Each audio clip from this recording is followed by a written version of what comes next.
ओम अज्ञानतिमिरान्धस्य ज्ञानाञ्जनशलाकया चक्षुरुन्मीलितं येन तस्मै श्रीगुरुवे नमः।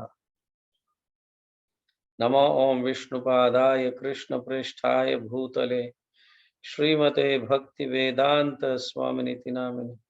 नमस्ते सारस्वती देवे गौरवाणी प्रचारिणे निर्विशेष शून्यवादी पाश्चात्य देशतारिणे।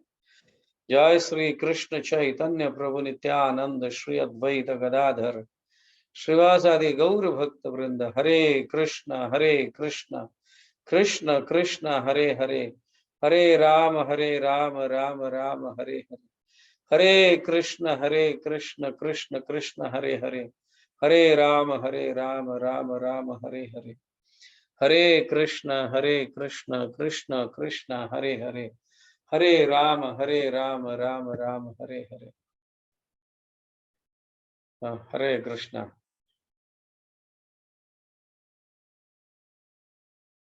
तो कल हम सभी जीवों के प्रति दया दिखाना चाहिए, क्योंकि जब जीवों को दया दिखाते हैं तो हम परमात्मा का दर्शन कर रहे हैं, ऐसा अनुभूति हम कर पाएंगे। तो आज हम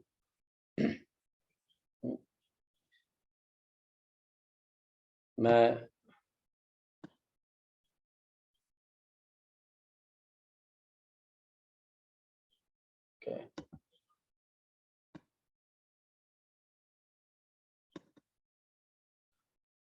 पावर पॉइंट शेयर करूंगा।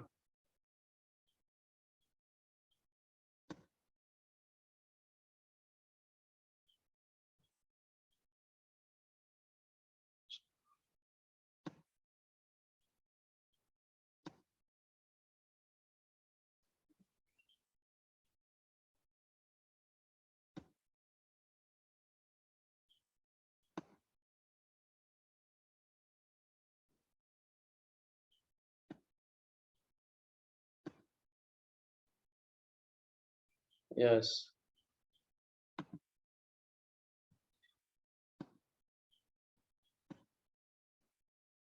शेयर हो गया,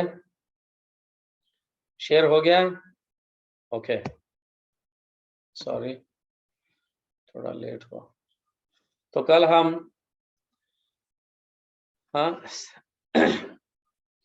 अगर हम भगवान की आराधना अर्चना पूजा करते भी है और साधारण जीवस को निग्लेक्ट करते हैं, उनका अनादर करते हैं, तो विडंबन मतलब वो ढोंगी है, ऐसा भी कहा गया है। और जो हम जीवों के प्रति मतलब दया नहीं दिखाएंगे तो होगा क्या। भगवान यहाँ कहते हैं अनेक प्रकार के दुखों में वो जीव या वो मनुष्य इस भौतिक जगत में कायम का रहता है। तस्य भिन्न दृश्यो मृत्युर विदधे भयम उल्बनम। For a person having a different look, तो दूसरों की ओर दया नहीं दिखाता है, दान नहीं देता है, गरीबों को प्रसाद नहीं खिलाता है और सिर्फ मेरी ही पूजा करता है, उनके हृदय में परमात्मा को देखता नहीं है, तो ऐसे व्यक्ति के लिए मैं मृत्यु के रूप में प्रकट होता हूं और इस भौतिक जगत में भयानक परिस्थिति में वो रहता है। ऐसे यहाँ कहा गया था कल, जिसकी चर्चा किए थे। तो आज हम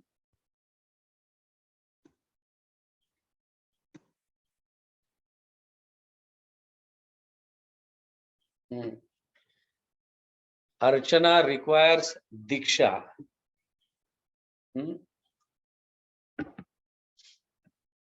भगवान की अर्चना करनी है तो दीक्षा की अत्यंत आवश्यक है, ये यहाँ पे समझाया जा रहा है। तो ये अच्छी बात है कि हम अपने घर पे राधा कृष्ण के फोटो रखते हैं, परंपरा की फोटो रखते हैं, हाँ?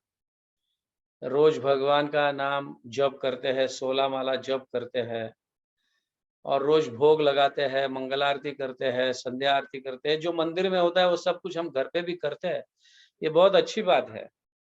लेकिन दीक्षा अत्यंत आवश्यक है, ऐसा कहा गया है,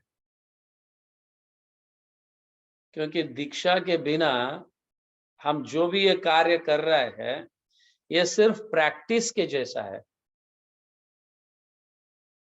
एक्चुअल भक्ति हमारा गुरु का आश्रय, गुरु के पादाश्रय, उनके चरणों का आश्रय लेने के बाद हाँ, सही भक्ति शुरू होती है।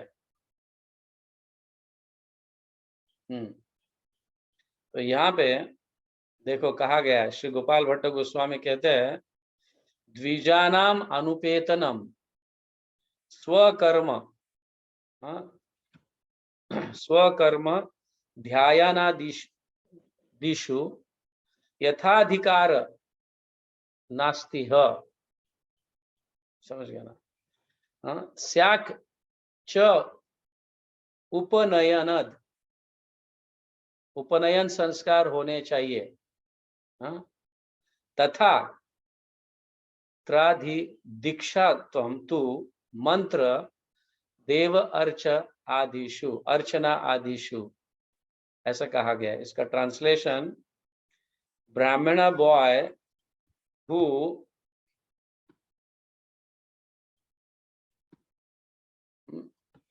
a Brahmana boy who are not Brahmana boys who are not invested with the sacred thread, म्हणजे जन्वी अगर उनका उपनयन संस्कार नहीं हुआ है, do not have right to perform their duties and studies etc.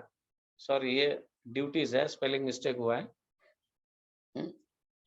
Sacred thread do not have the right to perform their duties, studies etc.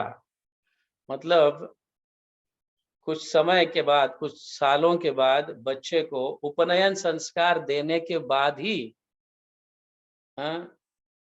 उसे गुरुकुल भेजा जाता है या शास्त्रों का अभ्यास करने के लिए राइट मतलब अधिकार दिया जाता है, या अन्य घर के कार्य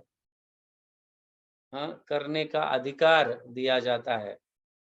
They get those rights only after getting invested with the sacred thread. Sacred thread मतलब हम जो जनेऊ डालते हैं उसको कहा जाता है sacred thread।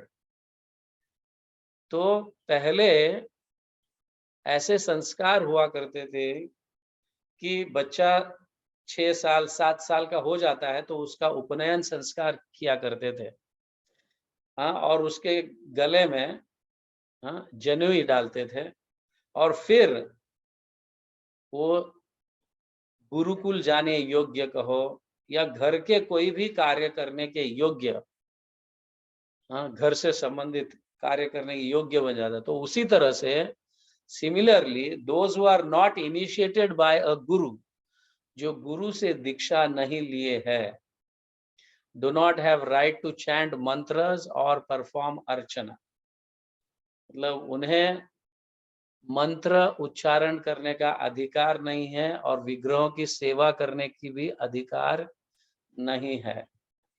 तो मंत्र मतलब हरे कृष्ण महामंत्र भी अधिकार नहीं है। अधिकार नहीं है का अर्थ यहाँ पे भक्ति में आगे नहीं बढ़ सकते। तो जैसे मैं पहले कहा कि अच्छी बात है कि हम 16 माला रोज जप करते हैं, जो दीक्षित नहीं है उनकी बात कर रहा हूँ, और भगवान की सेवा भी कर रहे हैं फोटो रखकर या विग्रह रखकर व्हाटएवर, लेकिन वो सिर्फ प्रैक्टिस है, मतलब दीक्षा लेने की तैयारी कर रहे हैं। बट प्रत्येक मनुष्य को दीक्षा लेना अनिवार्य है। दीक्षा लेने के बाद ही हमारी एक्चुअल भक्ति शुरू होती है, यहाँ क्लियरली कहा है। और पहले दीक्षा का मतलब है द्विजा नाम मतलब ब्राह्मण दीक्षा। द्विजा नाम का अर्थ है ब्राह्मण दीक्षा। ब्राह्मण दीक्षा लेने के बाद ही अर्चना मतलब विग्रहों की स्थापना को हो या विग्रहों की असली सेवा, रियल सेवा शुरू हो जाती है। इस तरह से ये भक्ति हरि विलास में श्रील गोपाल भट्ट गोस्वामी ये बताते हैं। तो दो चीजें बहुत महत्वपूर्ण है जो दीक्षा लेने से कर सकते। जब तक दीक्षा नहीं है लिए है तो अर्चना मतलब भगवान की विग्रह की सेवा, ठीक है, उनको नहलाना, उनको भोग धराना, उनकी आरती करना। हम जैसे मंदिर में जो है सिर्फ जो ब्राह्मण दीक्षित है वही मंदिर में अर्च विग्रह की सेवा करता है, बाकी अन्य लोग नहीं करते हैं। ओके, तो उसी तरह से घर पे भी वो पालन होना चाहिए। और दूसरा है मंत्र उच्चारण।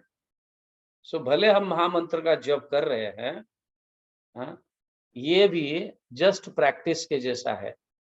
दीक्षा लेने के बाद ही हम भक्ति के सीढ़ियों को चढ़ रहे हैं, वरना तो आसपास ही हम क्या है घूम रहे हैं, सीढ़ियों के आसपास ही हम घूम रहे हैं। दीक्षा लेने के बाद फिर पहली सीढ़ी मतलब दीक्षा। तो भक्ति रसामृत सिंधु में श्रील रूप गोस्वामी 64 अंगों का जो है, भक्ति के जो 64 अंग है 64 लिम्स, उनमें से सबसे पहला अंग जो है वो है गुरु पादाश्रय। गुरु का आश्रय लेकर फिर भक्ति में आगे बढ़ा जाता है, भक्त लोग भक्ति में आगे बढ़ते हैं। तो तब तक के लिए हम सिर्फ प्रैक्टिस कर रहे हैं कि हम कर पाते या नहीं, या गुरु से दीक्षा लेने के योग्य है या नहीं, ये पता चलता है, समझे ना। मतलब भगवान के नामों का उच्चारण, हरे कृष्ण महामंत्र का उच्चारण करने के लिए नाम दीक्षा की आवश्यकता है। उसके बाद भक्ति शुरू होती है। और अर्च विग्रह पूजा करने के लिए या भगवान की सेवा करने के लिए तो द्विज सेकंड इनिशिएशन ब्राह्मण दीक्षा की आवश्यकता है। ओके, तो अभी अर्चना आफ्टर दीक्षा देख लेते हैं। दीक्षा लेने के बाद क्या सही में अर्च पूजा मतलब विग्रहों की सेवा करना जरूरी है क्या? तो यहाँ पे भक्ति संदर्भ में श्रील जीव गोस्वामी इस श्लोक के माध्यम से ये कन्विंस करते हैं, यद्यपि श्री भागवत मते पंचरात्र विधि अर्चना मार्गस्य वस्याकतम नास्ति। क्या है उसका translation? Although in the opinion of Bhagavatam there is no necessity of archana as specified in Narada Pancharatra, because even without archana one can perfect oneself by any one of the other limbs of bhakti, जैसे शरणागति वगैरह etcetera. भक्ति के जो 64 अंग है उनमें से नवविधा भक्ति, सॉरी नवविधा भक्ति के में से जो एक अंग है अर्चना, उसकी आवश्यकता नहीं है, ऐसा यहाँ पे कहा गया है। अगर कोई भी एक अंग को अपनाकर श्रवण कीर्तन विष्णु स्मरणम पाद सेवनम अर्चनम वगैरह जो है, कोई भी अंग को अपनाकर अपने जीवन को सार्थक कर सकते हैं अकॉर्डिंग टू नारद मुनि, यहाँ पे कहा गया है। But those who have received diksha from a guru should definitely perform archana। जो दीक्षा लिए है वो नाम दीक्षा और द्विज मतलब ब्राह्मण दीक्षा लिए है, उनको अर्चना करना ही चाहिए, क्योंकि if they desire a specific eternal relationship with Bhagwan, भगवान के साथ अपना एक संबंध, वो साख्य रस कहो, दास्य रस कहो, वात्सल्य रस कहो या माधुर्य रस, इस हायर स्टेज पे भगवान के साथ अगर संबंध जोड़ना है या रिलेशन रखना है, वात्सल्य, माधुर्य, साख्य, ऐसा कोई रिलेशन रखना है, तो उनके लिए अर्चना विधि अनिवार्य है। वरना जो साधारण भक्ति करना चाहते हैं, तो कोई भी भक्ति के अंग से जो है वो अपने जीवन को सार्थक बना सकता है। यहाँ पे कहा गया, this is clearly if they desire a specific eternal relationship with Bhagwan. समझ गया ना? अगर आपको भगवान के साथ साख्य भाव, मतलब साख्य भाव का रस प्राप्त करना है, या माधुर्य भाव का रस प्राप्त करना है, या वात्सल्य रस का प्राप्त करना है, तो अर्चना विधि जो है, विग्रहों की सेवा जो है वो महत्वपूर्ण है। वरना तो काम तो सिर्फ हरे कृष्ण महामंत्र से भी चल जाएगा। आप समझ पा रहे इसे? ये बहुत महत्वपूर्ण है। तो आगे प्रॉस्परस गृहस्थास, जो धनवान गृहस्थी है, तो यहाँ पे जीव गोस्वामी कहते हैं, अस्तियेतु संपत्ति मंतो गृहस्थ तेषाम तु अर्चना मार्ग एवं मुख्य। यहाँ पे श्रील जीव गोस्वामी कहते हैं, जो जो संपत्तिवान है, ऐसे गृहस्थी जो बहुत धनी है, या मतलब पैसा कमा रहे हैं, उनके लिए अर्चना मार्ग जो है, मतलब श्री विग्रहों की सेवा, अर्चना मुख्य अंग बोलकर स्वीकारना चाहिए। मुख्य अंग समझकर उसे स्वीकारना चाहिए। तद अकृत्वा ही निष्किंचनत्वत् केवल स्मरणादि निष्ठत्वे वित्त शाठ्य विप्रतिपत्ति स्यात्। ओहो, देखिए क्या कहा जा रहा है। The rich and prosperous grahastha should definitely take up archanam as their main path, mukhya anga. समझ गया ना? If they give up this path and try to focus only on स्मरण,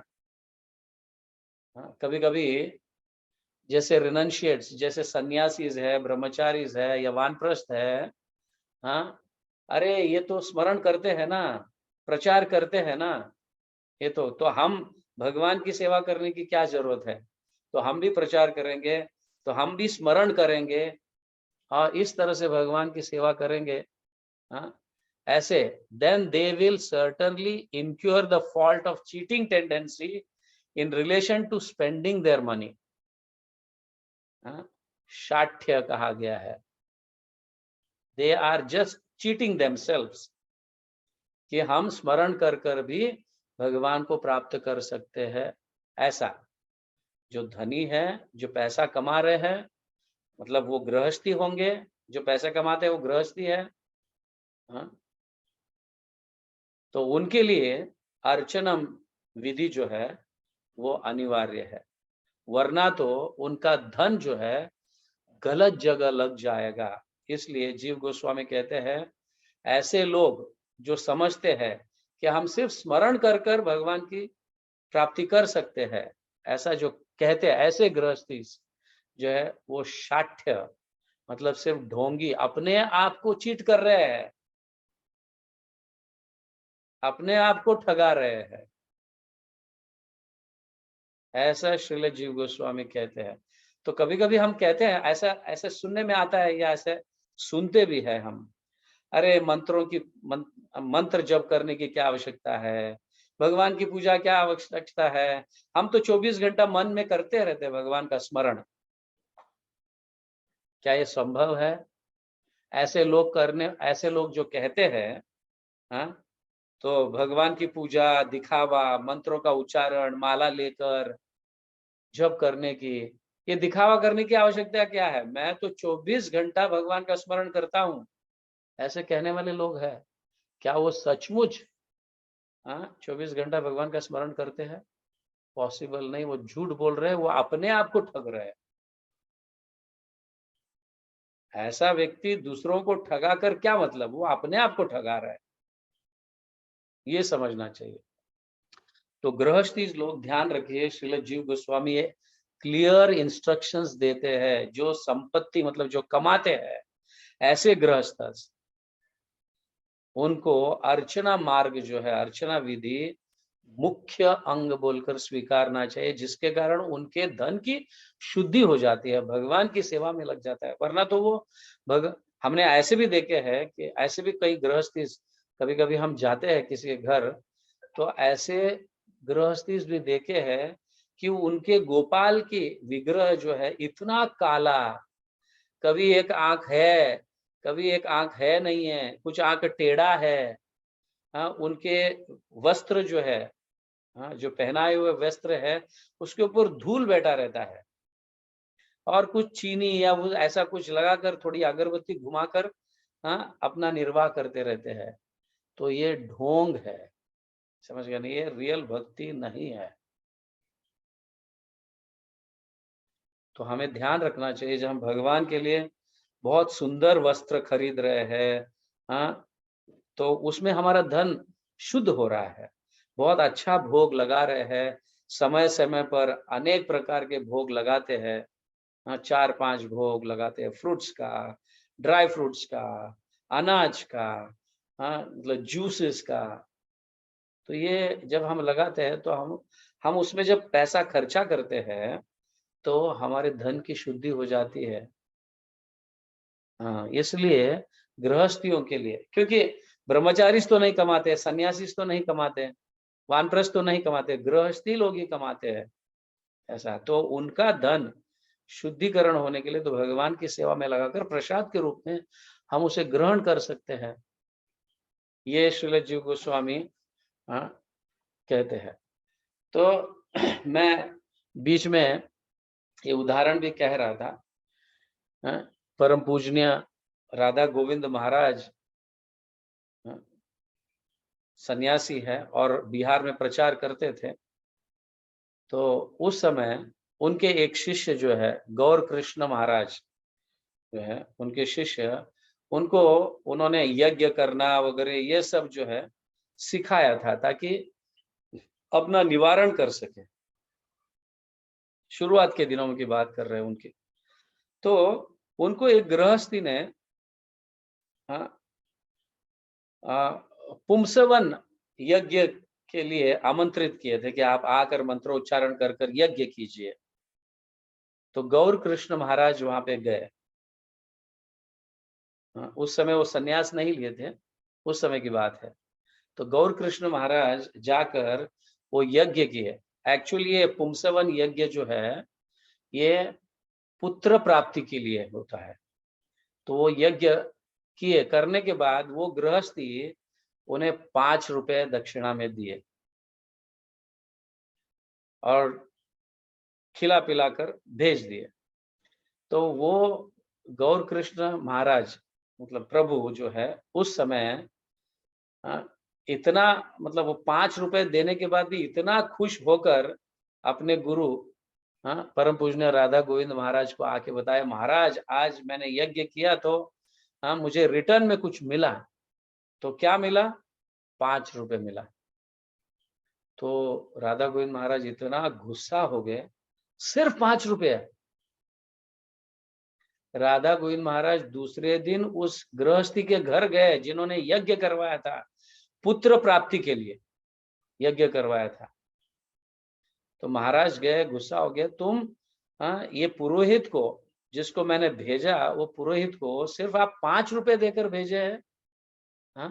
आप पुत्र प्राप्ति के लिए यज्ञ कर रहे हो तो सिर्फ 5 रुपए देके भेजे, तो तुम्हें पुत्र की प्राप्ति नहीं होगी, पुत्री की प्राप्ति होगी। ऐसे बोलकर गुस्से से चले आए महाराज। और पता चला कि उन्हें पुत्र प्राप्त नहीं हुआ, पुत्री प्राप्त हुई, लड़की जन्मी उनके घर।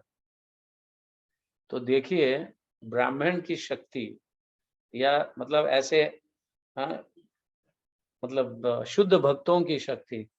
तो गृहस्थियों को यह ध्यान में रहे कि वो अपना उदार दिल से, दिल खोलकर, जब हम कोई कीर्तन कराते हैं घर पे, यज्ञ कराते हैं, किसी भी हेतु क्यों ना हो, तो कुछ ना कुछ, हाँ, भक्तों को देकर भेजना चाहिए, थोड़ा दिल खोलकर। तो एक्चुअली अंत में तो हम किसको दे रहे हैं, ये समझना बहुत जरूरी है। किसको दे रहे हैं हम?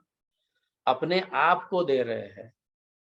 समझ गए? जब हम दान में देते हैं, भगवान की सेवा में धन लगाते हैं, तो अगले जन्म में हमें वो कहीं गुना प्राप्त होता है। तो एक्चुअली दान हम किसको दे रहे हैं? अपने आप को दे रहे हैं। भगवान की सेवा तो एक माध्यम है, हम अगले जन्म की तैयारी, ताकि हम एक धनी के घर में जन्म ले, एक ब्राह्मण के घर में जन्म ले, हाँ,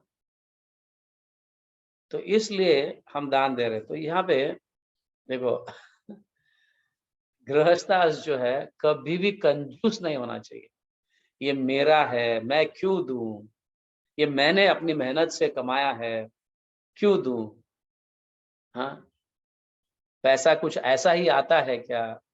ऐसे सोचकर गृहस्थी धन अपने पास संचारित करना, इकट्ठा करना, बैंक में बैलेंस रखना, हाँ, ये ठीक नहीं है।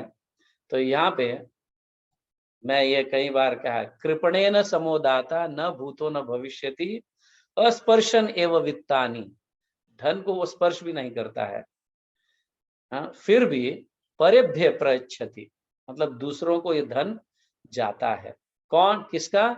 कृपणेन समोदाता, मतलब कंजूस व्यक्ति जो है उसके जैसा दाता, डोनर, न भूतो न भविष्यति, कभी ऐसा हुआ नहीं। क्यों? उसके जैसा दाता, कंजूस के जैसा दाता इस दुनिया में अभी तक हुआ नहीं। क्यों? क्योंकि मरने के बाद वो धन वो बिना स्पर्श किए किसी और को प्राप्त होता है। इस तरह से मजाक उड़ाते हैं। there has never been, nor will there ever be, any charitable person in the world as the miser. Just see, the miser gives away all his wealth to others even without touching it. इस तरह से सुभाषित रत्न भंडागर में शास्त्र कंजूस लोगों का मजाक उड़ाते हैं, शास्त्र भी। तो ध्यान में रखिए, हाँ, तो धन तो हम लेके जाने वाले नहीं, मरने के बाद वो किसी और को ही प्राप्त होगा। और ऐसे समझना भी गलत है, मेरे लोगों को ही प्राप्त होगा ना, किसी और को कैसे? मेरे लोगों को ही प्राप्त होगा ना, हाँ। तो मरने के उपरांत अगर आप किसी और घर जन्म लेते हैं तो ये लोग दूसरे ही हो गए, अपने लोग जो है गए जन्म के वो दूसरे हो गए। समझ में आ रहा है?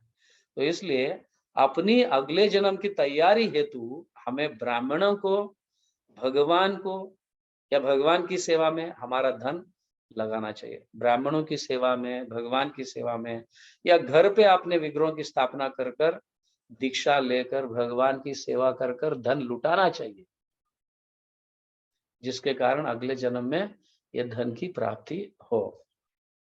तो let's see now, Srila Prabhupada जो है, देखिए, सन्यास लेकर प्रचार करने से पहले जब गौड़िया मठ से, हाँ, जुड़ गए थे, after taking initiation from, Srila Prabhupada जो है भक्ति सिद्धांत सरस्वती ठाकुर महाराज से दीक्षा लेने के बाद की बात है।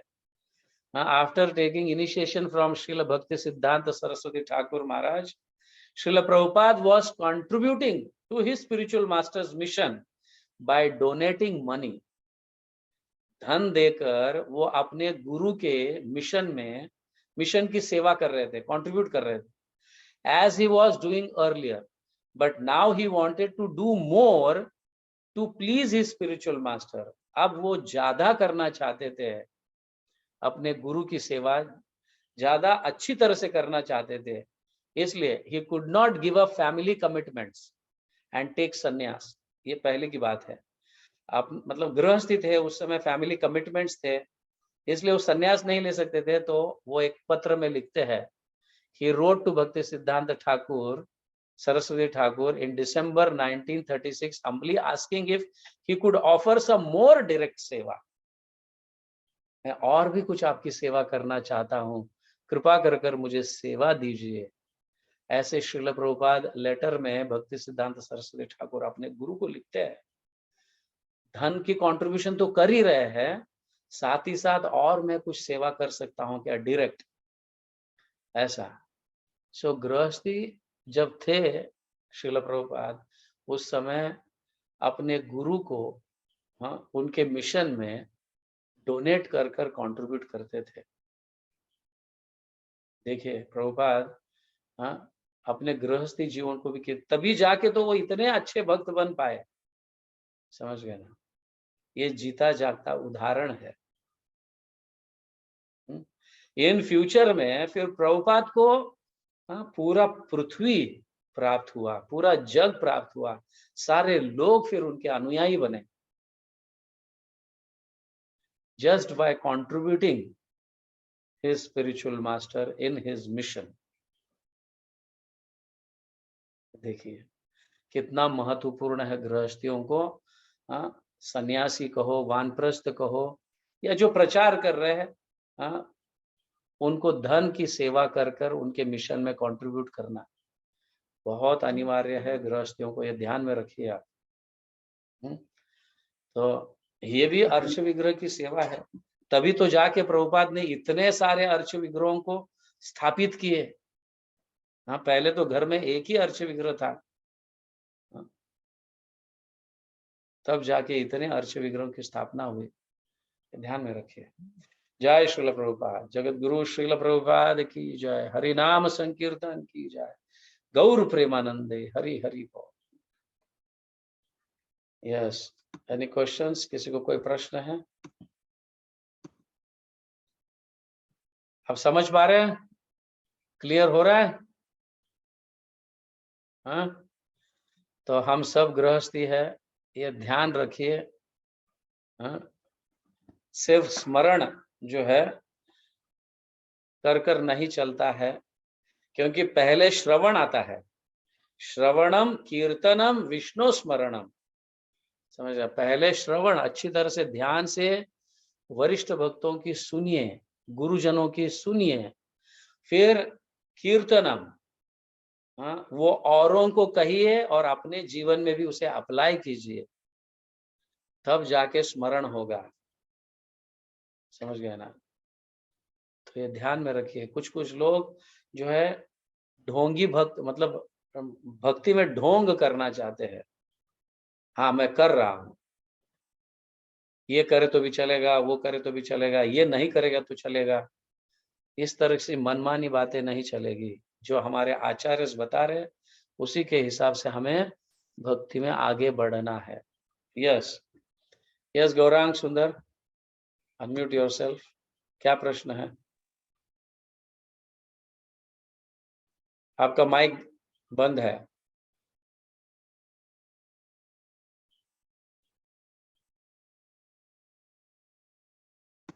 अनम्यूट कीजिए। यस। हरे कृष्णा प्रभु जी, दंडवत प्रणाम। प्रभु जी मेरे सवाल ये है कि अगर ब्राह्मण इनिशिएशन से पहले कोई मतलब डीटी वॉरशिप का कोर्स करता है या पूरा विधि विधान को समझते हैं, सीखते हैं, तो भी डीटी नहीं कर सकते? देखो कर रहे हैं, अभी करना शुरू किया है, that is a different thing. आप जारी रखो, उसको बंद नहीं करना है, बट आपको ब्राह्मण दीक्षा भी जल्दी से जल्दी लेना है, ये ध्यान में रखिए। जी प्रभु जी। कई लोग डीटी वर्शिप शुरू करते हैं पहले से ही, समझा। इस्कॉन से जुड़ने से पहले भी कितने लोगों के घर पे गोपाल जी का विग्रह होगा, बाल गोपाल का विग्रह होता है, राधा कृष्ण का विग्रह होता है, हाँ, अच्छा लगता है इसलिए घर पे लाकर रखते हैं, उनकी सेवा शुरू करते हैं। पर हरिनाम दीक्षा भी नहीं लिया है और ब्राह्मण दीक्षा भी नहीं लिया है। और जब भक्तों का संग कर कर जब पता चलता है कि दीक्षा लेना चाहिए, तो जल्दी से जल्दी लेकर हम अपनी सेवा शुरू करना चाहिए, लेकिन विग्रहों की सेवा बंद नहीं कर सकते।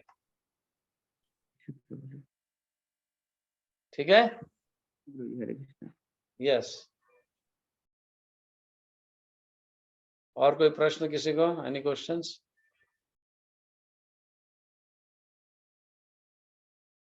So should we stop here?